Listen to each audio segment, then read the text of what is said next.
ಓಂ ಶ್ರೀಮಾತ್ರೆ ನಮಃ. ನಿತ್ಯಭಕ್ತಿ ಕಾರ್ಯಕ್ರಮಕ್ಕೆ ಸುಸ್ವಾಗತವನ್ನು ಕೋರುತ್ತಾ, ನಾವೆಲ್ಲರೂ ಕೂಡ ಪಂಚಭೂತಗಳಿಂದ ಕೂಡಿರ್ತಕ್ಕಂಥ ದೇಹ ಕೂಡ ಇದಾಗಿರುತ್ತೆ. ಇಡೀ ಬ್ರಹ್ಮಾಂಡವೇ ಪಂಚಭೂತಗಳ ಅಧೀನದಲ್ಲಿದ್ದರೂ ಕೂಡ ಜಗತ್ ಸರ್ವಂ ಗ್ರಹಾಧೀನಂ ಅಂತ ಕರಿತೀವಿ. ನಮ್ಮಲ್ಲೆಲ್ರಿಗೂ ಕೂಡ ಆತಂಕ ಆಗ್ತಕ್ಕಂಥದ್ದು, ಜೀವನ ನಿರ್ವಹಣೆಯಲ್ಲಿ ಸಡನ್ನಾಗಿ ಇದ್ದಕ್ಕಿದ್ದಾಗೆ ಏನೋ ಒಂದು ಕಾಯಿಲೆ ಆವರಿಸ್ಕೊಂಡ್ಬಿಡುತ್ತೆ. ಅದು ಕೂಡ ಇತ್ತೀಚೆಗಂತೂ ಕಲಿಯುಗದಲ್ಲಿ ಜಾಸ್ತಿ ಇರ್ತಕ್ಕಂಥದ್ದು. ರೋಗ ರುಜಿನಗಳ ಕಾಟ ಕಾಲಜ್ಞಾನ ಕರ್ತರು ಕೂಡ ಹೇಳಿರ್ತಕ್ಕಂಥದ್ದು ಕೂಡ ಆಗಿರುತ್ತೆ.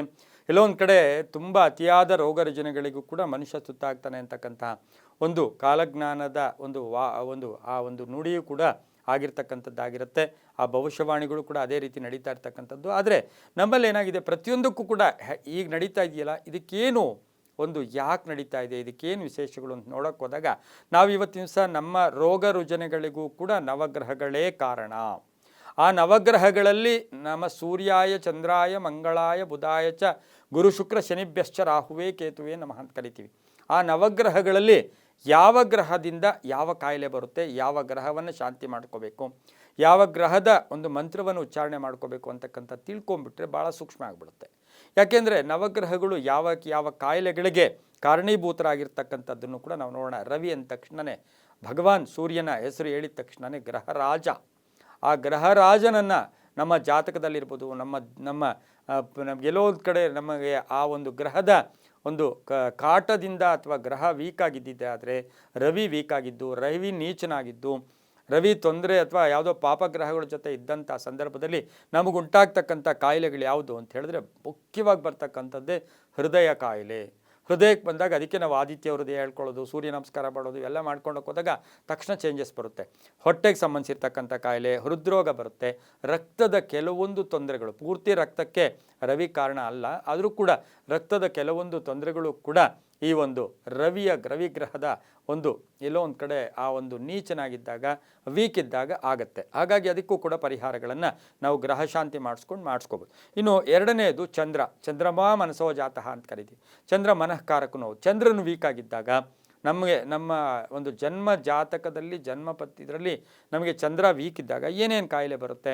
ವಿಕಾರ ಮನಸತ್ವ, ಮನಸ್ಸಿಗೆ ಏನೇನೋ ಯೋಚನೆಗಳು, ಸುಮ್ಮನೆ ಇರೋದೇ ಇಲ್ಲ, ಮಾನಸಿಕ ತೊಂದರೆಗಳು, ಅದ್ರ ಜೊತೆಗೆ ಮೂತ್ರಪಿಂಡಗಳ ತೊಂದರೆ ಇರ್ಬೋದು, ನೀರಿನ ತೊಂದರೆ ಇರ್ಬೋದು, ದೇಹದಲ್ಲಿ ಎಲ್ಲೋ ಒಂದು ಕಡೆ ನೀರು ಕಡಿಮೆ ಆಗ್ತಾ ಇದೆ, ನೀರಿನ ತೊಂದರೆ, ಸ್ಕಿನ್ ಎಲ್ಲ ಒಂಥರ ಹಾರ್ಡಾಗಿ ಆಗ್ತಕ್ಕಂಥ ಸಾಧ್ಯತೆ ಇರುತ್ತೆ.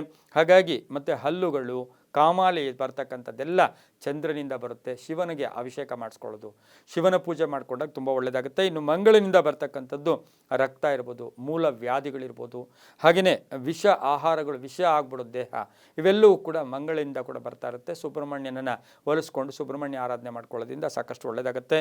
ಇನ್ನು ಬುಧನ ಬುಧ ಗ್ರಹ ವೀಕ್ ಇದ್ದರೆ ಕನ್ಯಾ ರಾಶಿಯಲ್ಲಿ ಬುಧನು ಉಚ್ಚನಾಗಿರ್ತಾನೆ. ಅದೇ ನೋಡಿ ಮೀನರಾಶಿಯಲ್ಲಿ ಆತ ನೀಚನಾಗಿರ್ತಾನೆ. ಈ ರೀತಿ ಎಲ್ಲೋ ಒಂದು ಕಡೆ ನೀಚನಾಗಿರ್ತಕ್ಕಂಥ ಸಂದರ್ಭ, ಬುಧ ವೀಕ್ ಇದ್ದಿದ್ದೆ ಆದರೆ ನಮಗೆ ಮಾತಿನ ತೊಂದರೆ ಬರುತ್ತೆ, ಟೈಫಾಯ್ಡ್ ಜ್ವರ ಬಿಟ್ಟು ಜ್ವರ ಆವಾಗ ಬರ್ತಾನೆ ಇರುತ್ತೆ, ಇದು ಕೂಡ ಆಗ್ತಕ್ಕಂಥದ್ದು. ಸ್ವಲ್ಪ ಚರ್ಮ ವ್ಯಾಧಿಗಳು ಬರುತ್ತೆ. ಇನ್ನು ಗುರು ಏನಾದರೂ ವೀಕ್ ಇದ್ದಿದ್ದೆ ಆದರೆ, ಬುಧನ ವೀಕ್ ಇದ್ದಾಗ ಸಾಕ್ಷಾತ್ ನಾವು ಗಣಪತಿ ಆರಾಧನೆ ಮಾಡ್ಕೋಬೇಕು. ಗುರು ವೀಕ್ ಇದ್ದಾಗ ಬೊಜ್ಜು ಬರ್ತಕ್ಕಂಥದ್ದು, ಹೊಟ್ಟೆ ವಿಕಾರವಾಗಿ ಬರ್ತಕ್ಕಂಥದ್ದು, ಗುರು ಅನ್ನು ಶಾಂತಿ ಮಾಡ್ಕೋಬೇಕು. ಗುರು ಗ್ರಹಕ್ಕೆ ಸಂಪ್ರೀತಿಯಾಗಿ ಗುರುಗಳನ್ನು ಸಂತೃಪ್ತಿ ಪಡಿಸ್ಕೊಂಡ್ರೆ ತುಂಬ ಒಳ್ಳೆಯದು. ಸ್ವಲ್ಪ ಮೂತ್ರಕೋಶದ ಕಾಯಿಲೆಗಳು ಬರುತ್ತೆ. ಇನ್ನು ಶುಕ್ರ ವೀಕ್ ಇದ್ದಾಗ ಸ್ವಲ್ಪ ಪತಿ ಪತ್ನಿಯರ ಕಲಹ ಇರ್ಬೋದು, ಬಂಜತನ ಇರ್ಬೋದು, ಮಕ್ಕಳ ವಿಷಯದಲ್ಲಿ ಪದೇ ತೊಂದರೆ ಆಗ್ತಾ ಇರ್ತಕ್ಕಂಥದ್ದು, ಅಥವಾ ಕೆಲಸ ಕಾರ್ಯಗಳಲ್ಲಿ ಏನೇ ಮಾಡೋಕ್ಕೆ ಹೋದರೂ ಕೂಡ ನಮ್ಮನ್ನು ಯಾರು ಗುರುತಿಸದೇ ಇರತಕ್ಕಂಥದ್ದು ಕೂಡ ಶುಕ್ರ ವೀಕ್ ಇರ್ತಕ್ಕಂತಹ ಇದು ಕೂಡ ಆಗಿರುತ್ತೆ. ಹಾಗಾಗಿ ದೇವಿಯ ಆರಾಧನೆ, ದೇವಿಯ ಮೊರೆ ಹೋದರೆ ತುಂಬ ಒಳ್ಳೆಯದು. ಇನ್ನು ಶನಿ ವೀಕ್ ಇದ್ದಾಗ ಭಾಳಷ್ಟು ಇದು ಭಾಳ ಡೇಂಜರ್. ಮನುಷ್ಯಗೆ ಶನಿ ವೀಕ್ ಇದ್ದು, ಶನಿಗ್ರಹ ಏನಾದರೂ ನೀಚನಾಗಿದ್ದು, ಶನಿಗ್ರಹ ಅವಕೃಪೆಗೆ ನಾವೇನಾದರೂ ಪಾತ್ರರಾಗ್ಬಿಟ್ರೆ ಆಕಸ್ಮಿಕ ಮರಣ, ಆಕಸ್ಮಿಕ ಅಪಘಾತ, ಆಕಸ್ಮಿಕ ದೈಹಿಕ ರೋಗ, ಇವು ಮೂರು ಕೂಡ ಆಕಸ್ಮಿಕ. ಆದರೆ ನೋ ಮೆಡಿಸಿನ್ಸ್ ಫಾರ್ ದಿಸ್, ಅದಕ್ಕೆ ಯಾವುದೇ ಇದಿಲ್ಲ. ಹಾಗಾಗಿ ಆಕಸ್ಮಿಕವಾಗಿ ಏನೇನೋ ತೊಂದರೆಗಳು ಬರುತ್ತೆ.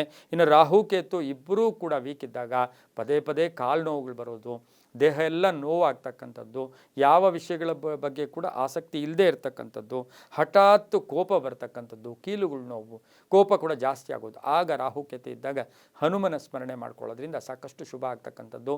ಈ ರೀತಿಯಾಗಿ ನವಗ್ರಹಗಳಿಂದಲೂ ಸಹ ಕಾಯಿಲೆಗಳು ಬರ್ತಕ್ಕಂಥದ್ದಾಗಿದ್ದು, ಇದು ವಾಸಿ ಕೂಡ ಮಾಡ್ಕೋಬೋದು. ಗ್ರಹ ಶಾಂತಿ ಮಾಡ್ಕೊಳ್ಳೋದು, ಜಪಗಳು ಮಾಡ್ಕೊಳ್ಳೋದು, ದಾನಗಳಿಂದ ತುಂಬಾ ಒಳ್ಳೆಯದಾಗುತ್ತೆ. ದಾನಂ ದಹತಿ ಪಾಪಂ ಅಂತೂ ಕೂಡ ನಾವು ಕರಿತೀವಿ. ಹಾಗಾಗಿ ಇದನ್ನು ಮಾಡಿಕೊಂಡ್ರೆ ತುಂಬ ಒಳ್ಳೆಯದಾಗುತ್ತೆ. ಸರ್ವೇ ಜನ ಸುಖಿನೋ ಭವಂತು, ಸಮಸ್ತ ಸನ್ಮಂಗಳಾನಿ ಭವಂತು.